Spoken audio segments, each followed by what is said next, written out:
তাহলে যিনি 1,90,000 ভোট পাইলো তার সাথে অবিচার করা হইল না?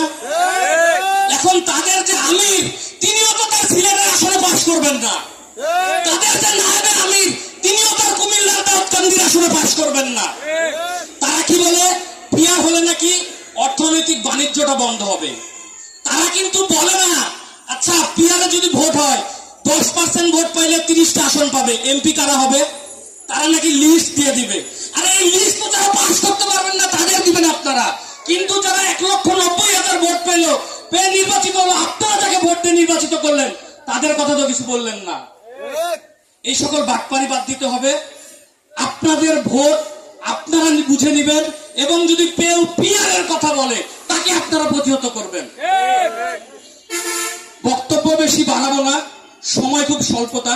শুধু আপনাদেরকে একটি কথা বলতে চাই, সামনে যে নির্বাচনটা আসছে এটা কিন্তু এখন বড় দায়িত্ব। আপনাদের এই আসনের যে প্রার্থী উনি একটি সিম্বল। এখানে মূল প্রার্থীকে বলেন তো?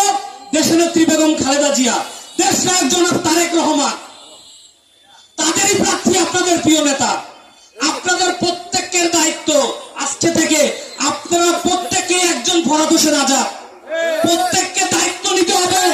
বাড়ি বাড়ি গিয়ে মা বোনদের বলতে হবে যে যারা গুজব ছড়াবে, যারা জান্নাতের টিকিট বিক্রি করবে, যারা ধর্মান্ধ করবে তাদেরকে প্রতিহত করতে হবে।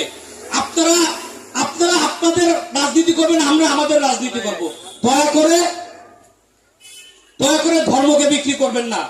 দেশনেত্রী বেগম খালেদা জিয়া জিন্দাবাদ, তারুণ্যের অহংকার দেশ নায়ক তারেক রহমান জিন্দাবাদ, আমার নেত্রী দেশনেত্রী বেগম খালেদা জিয়া জিন্দাবাদ, আমার প্রিয় নেতা মির্জা ফখরুল ইসলাম আলমগীর জিন্দাবাদ।